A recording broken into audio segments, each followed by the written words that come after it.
कर दूं?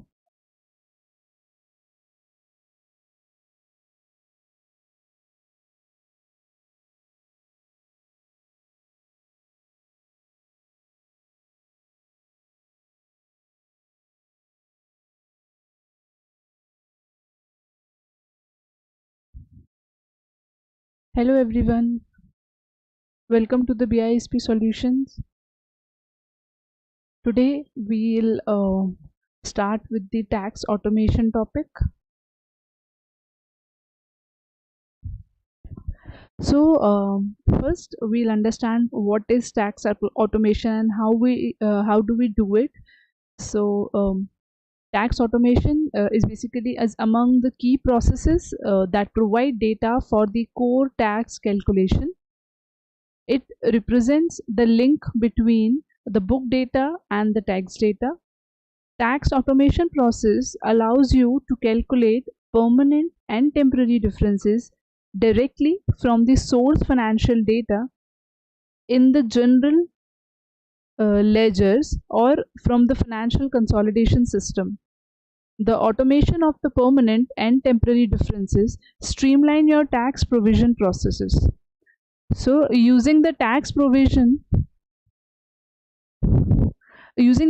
automation, the system starts the current provision process by copying the net income before tax amount from the entity's income statement into the net income before tax entry of the current provision. This ensures that the starting point for the current provision equals the legal entity's financial statement pre-tax income. So after you load the trial balance data into the application, you can run the tax automation process to link tax sensitive book data to one of these tax accounts. So these tax accounts meaning the permanent difference account, temporary difference account, pre-tax income adjustment accounts, and additional provisioning accounts. So point to be noted, as a best practice, equity accounts should be segregated from the P&L accounts. For the equity accounts, you should target the equity automated column. You set the tax automation by account using a source and target account paradigm. So using the tax automation, the system starts the current provision process by copying the net income before tax amount from the entity's income statement into the net income before tax entry of the current provision, as we discussed. And this will ensure that the starting point of the current provision equals the legal entity's financial statements pre-tax income. Now we'll see how we add the tax automation rules to the data source dimension. So the data source dimension is used to create the members to store tax automation rules. You set the tax automation by account using a source and target account paradigm. You can use no entity member to create the global rule, and you can define the entity specific rules as well. So a rule for each type is generated when the application is created and stored in data source dimension under the TRCS underscore tax automation rules hierarchy. So basically the following rules are created out of the box. First is TRCS global rules, second is TRCS domicile rule, third is TRCS entity rules, and fourth is TRCS entity regional rules. You can add tax automation members as per the requirement. The new rule members must be created under the data source dimension before they can be loaded to the associated tax automation forms. So basically there is no limit to the number of additional rules members that you can create. Now we'll see the different types of tax automation rules. So first is global rule, second is domicile rule, and third is entity rule, which we discussed in the last slide. So now we'll see what is global rule. So when you create a global rule using the tax automation, a global form, when it is saved, the rule is copied to all the domiciles and all the entities.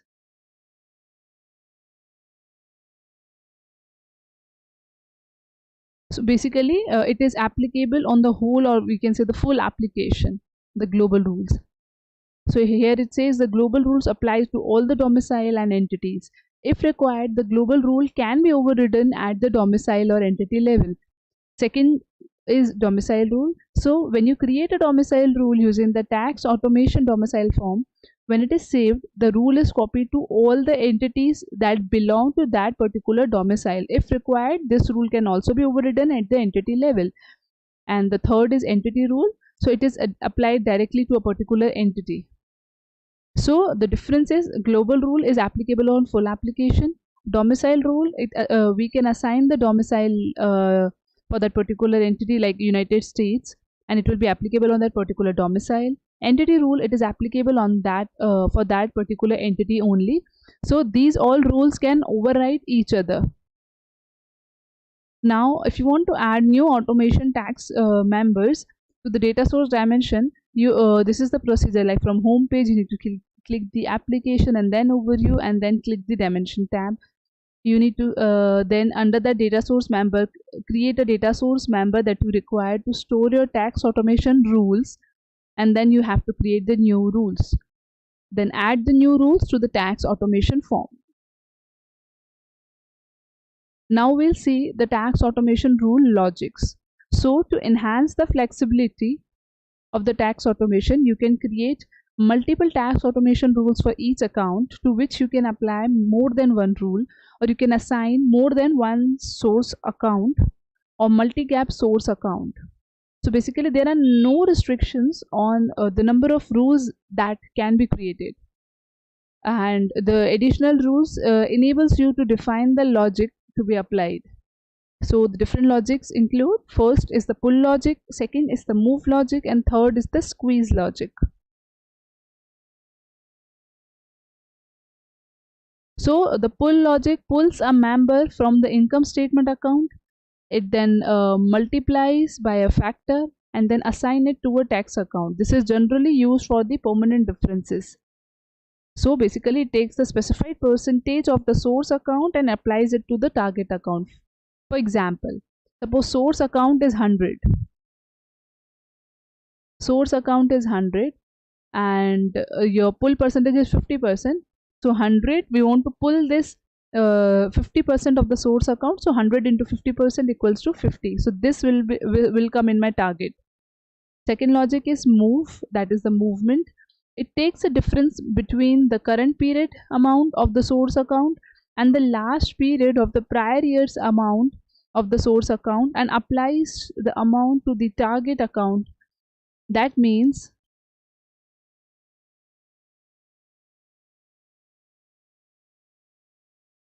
the move will say P12 of the last year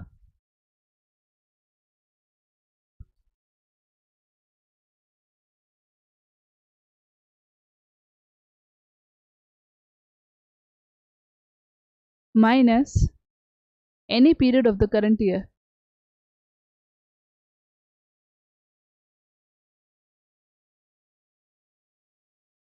So from last year you need to pick the amount of P12 and the current year any period amount, and then you will get that amount in your movement logic. For example, here if you say the prior year is 100 and the current year is 150, so the prior year 100 and current 150, the difference of both the year is 50, and it is asking us to move the 20%. So 50 into 20% is equals to 10. So this is the amount which you will see in our destination or the target. So the movement basically capture the change in the balance sheet account and it multiplies by a factor and assign it to a tax account. So this is generally used for the temporary differences. Then the third logic is our squeeze logic. Here it says it calculates by determining the differences between the desired ending balance and the current activity, including the beginning balance. So the value at the intersection of the source account and the source movement must equal the ending balance in the temporary difference for the target account when squeezing from a book or any supplemental schedules.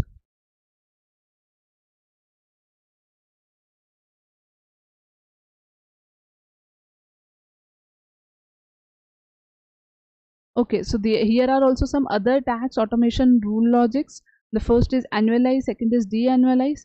So annualize means it allows a partial year automation to be annualized to a full year amount.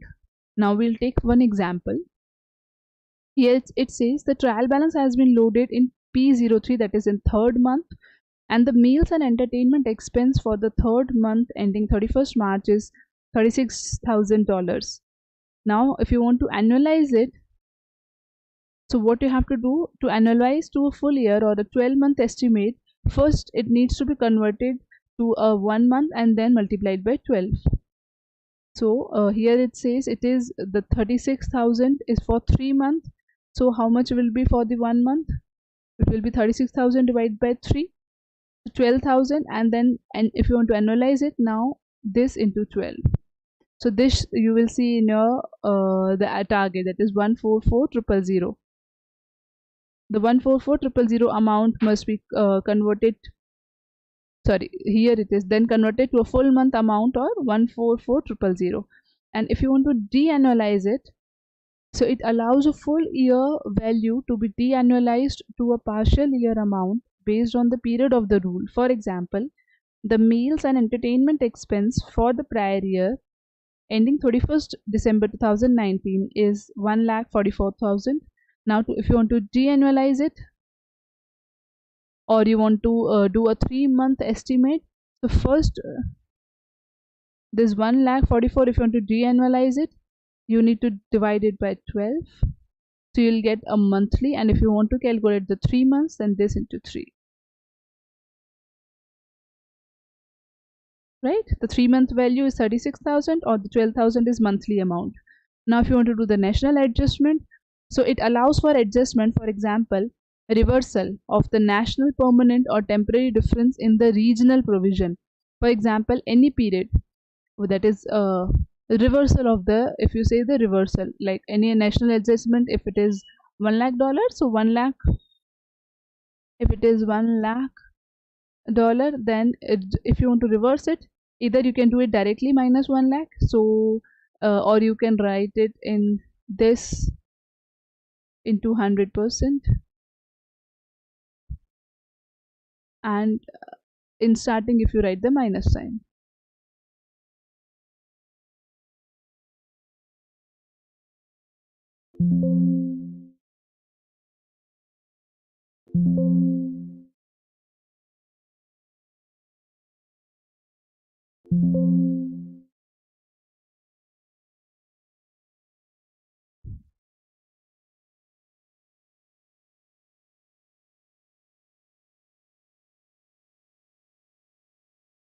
Okay, so this is the formula which it is saying uh, for the national adjustment, and prior year also works like same only.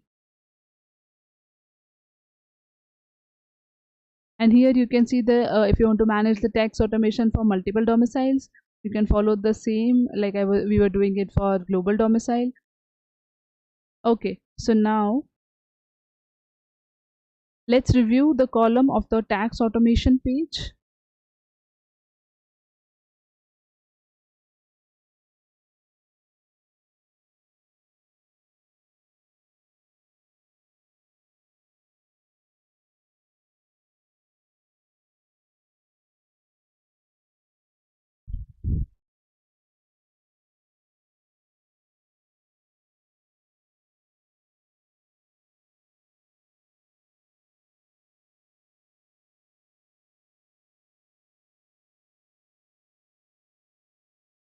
Here it is, tax automation page. So by default, global automation rules are enabled for all the entities. You can use the disabled column here to disable a global rule for some entities. And here above you can see the global rules, domicile rule, and the entity rules. Right now we are in global rule page. You can choose it for domicile as well as the entity rules, and these all will override each other. and if you are disabling it, so you can disable it for some entities as well. Otherwise it is, as I said, it is enabled for all the entities by default. For the logic column, now you can select the logics which we discussed, that is pull, movement, squeeze, annualize, deanalyze, prior year, and so on. Now we'll take some example and understand how this basically the pull, movement, and squeeze logic, these all logics will work. Okay, and in the percentage column, you can enter a percentage. In source account column, you need to select the originating account. In the target movement column, it defines the movement member where you want to move the data. If no value is selected, default value is used and the default is automated.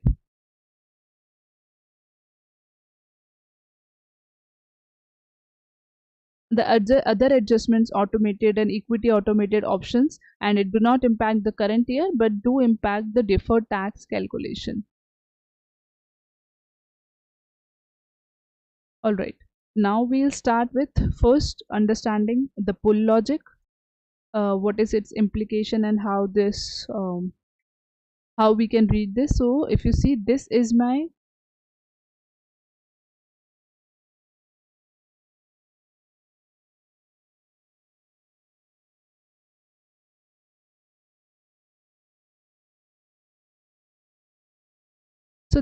account, that is NIBT, net income before tax, and we are applying the pull logic that we want to pull 100% from the profit, whatever is there from in the profit before tax, and the target, it is automated, will automatically go in some account.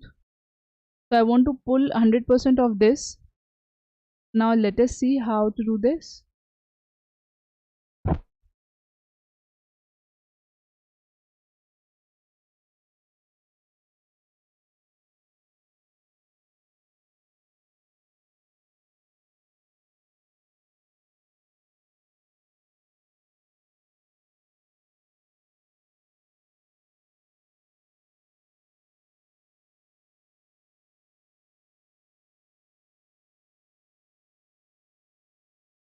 In one, I am opening the income statement. So basically my source account is profit before tax. So in income statement, I'll see the profit before tax amount. This is my so the profit before tax is 74,000 000015. So this I want, I'm applying the logic as for FY21. I want this 100% to be pulled to the current provision. Now we'll open the current provision form.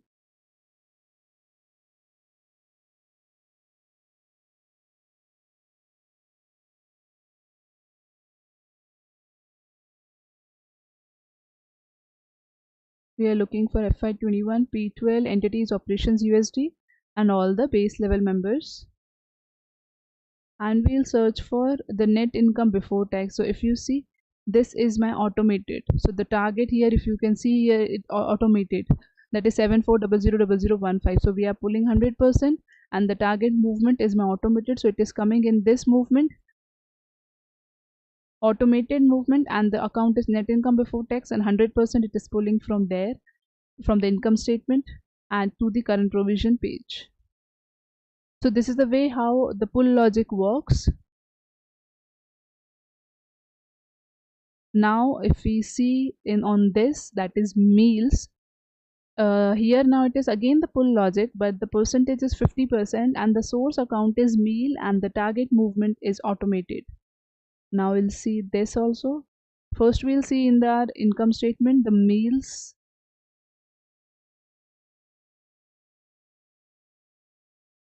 What is the amount for it? Okay, so I found it. The meals is 212,594 in my income statement, and I want 50% of this in my current provision. This is what the logic is applied, the pull logic. Now we'll search for meals.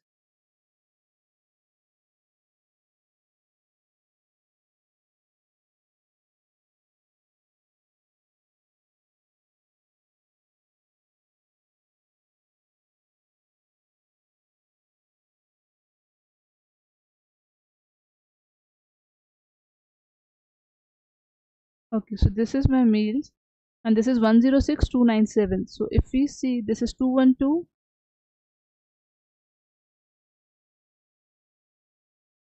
this is 212,594 divided by 2, that is 50% is 106,297. 106,297 is coming in my meals, and this is automated movement account is meals, and this is current provision. So now you understood how this pull logic is working, and depending on the percentage it will pull. We have seen the example of 100%, and now we have seen the example of 50%. Now if you look at the entertainment also, this is also pull logic. Now I'll check for the movement. So this is or we'll start with the squeeze logic. So here it is on fixed assets. The squeeze logic is on the fixed assets, and the 100% we are pulling, we want to apply it on the account is source account is total fixed asset, and the source movement is closing book versus tag spaces. So we'll check the fixed asset. So that will be in our balance sheet, not income statement.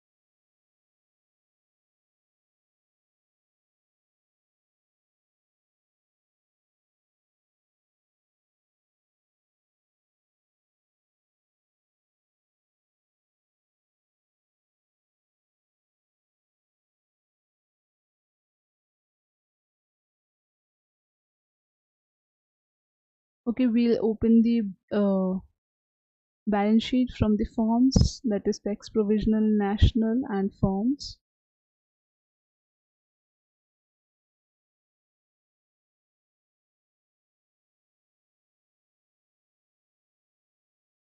Under total assets, under current assets,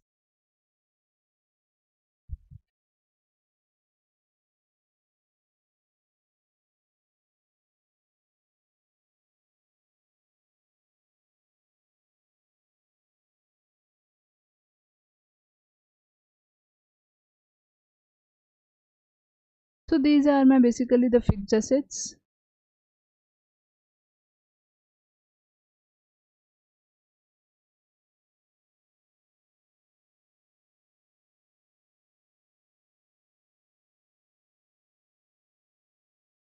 Now we'll check here the fixed asset as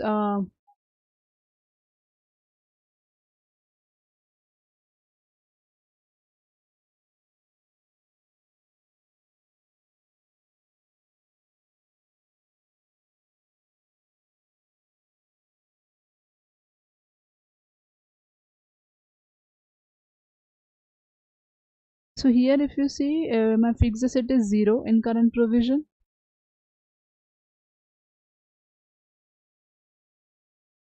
We'll check in the temporary difference, because whatever it is there, it becomes the closing balance.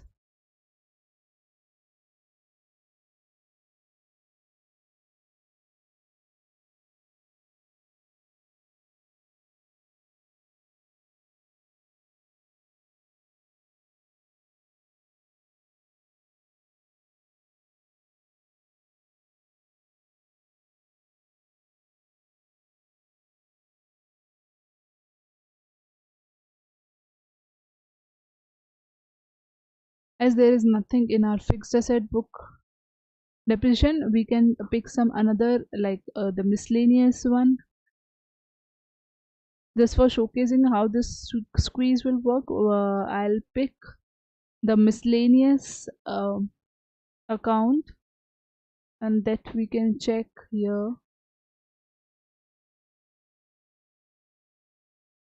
Miscellaneous accrual. Okay, now we'll check the same in our balance sheet as well. I'm changing the example because no amount was there. So in our balance sheet, we'll check for the miscellaneous. It will be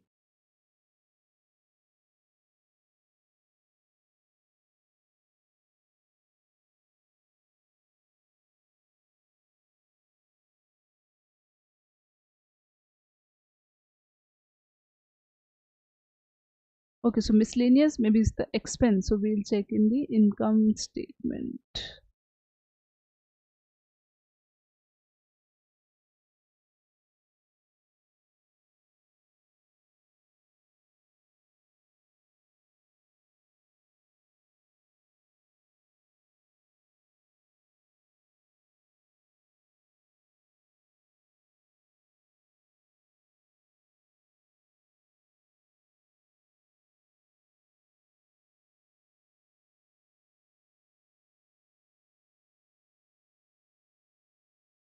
Okay, so this is my amount is 4,555,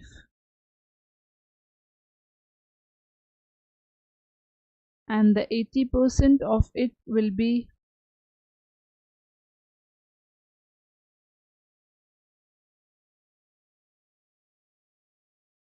3,644, and this should come in my temporary difference closing balance, that is this was miscellaneous accrual. So this is the how the squeeze logic work. Whatever is there, it should automatically pull to the temporary difference closing balance, applying the percentage. So it is generally used in temporary differences.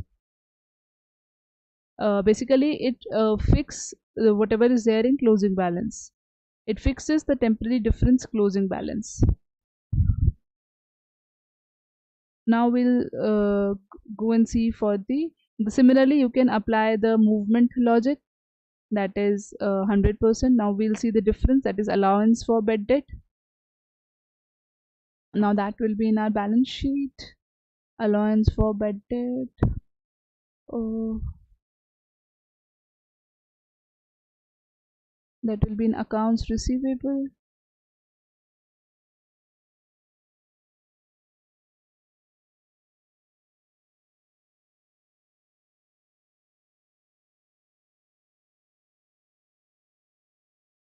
This is my amount, that is allowance for bad debt 46820.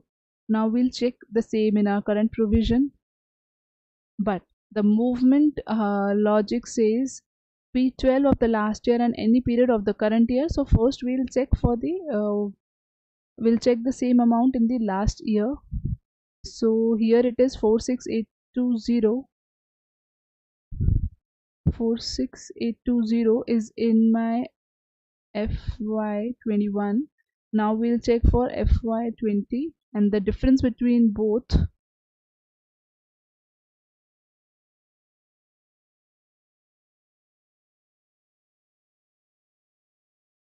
total assets, current assets, accounts receivable.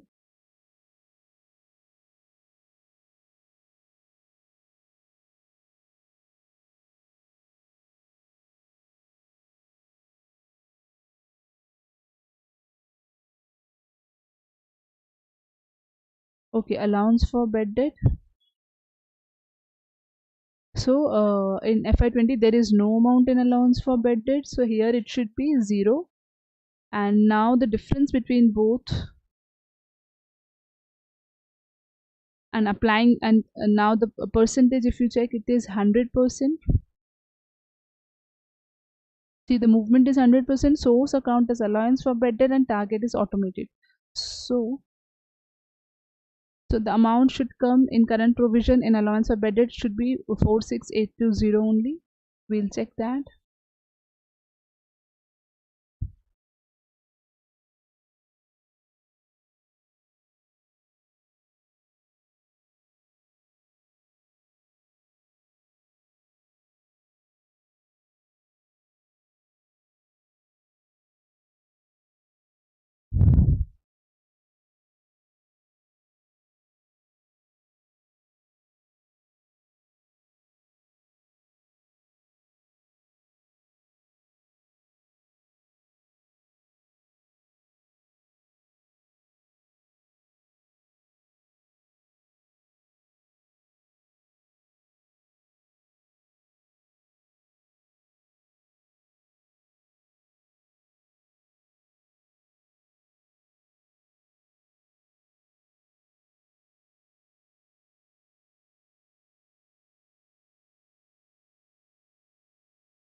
Okay, so here we need to change first FY21.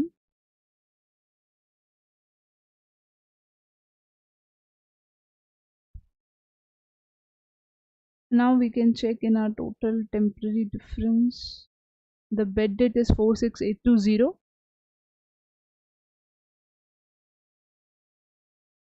This should be the amount, as difference P12 of last year is 0 minus this into 100% is 46820 only, and this is, it is coming in 46820 in our bed dates in our current provision. Okay, so this is how the logic works, the tax automation works. Now you can also copy the configuration to the next year, that is the tax automation rules, directly to the next year. For that,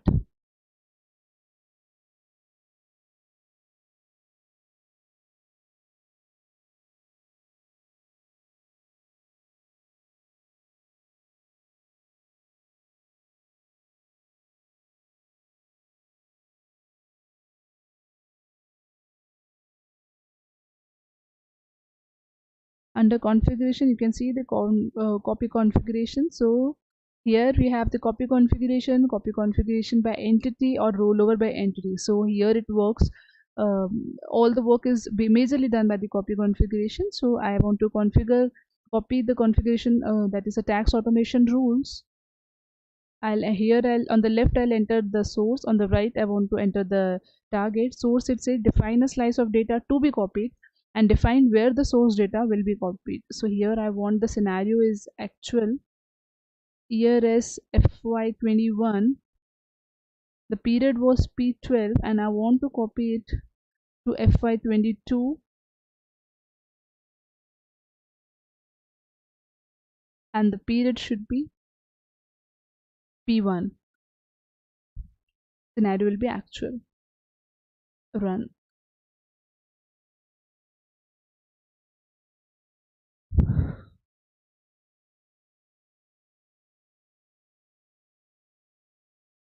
Okay, copy tax automation rules completed. Now we'll check.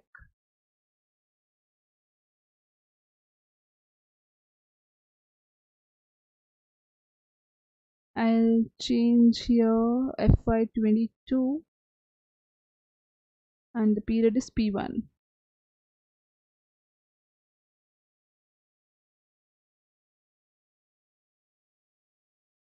Okay, so these were all the rules which we have built in the FY21 P12 period, and we can copy it to the next year of any period. So in this way you can do it. You can copy the configuration rules, the tax automation rules. So today basically we covered the tax automation and the copy configuration rules. Now we'll cover our next topic in our next session. Thank you for your time.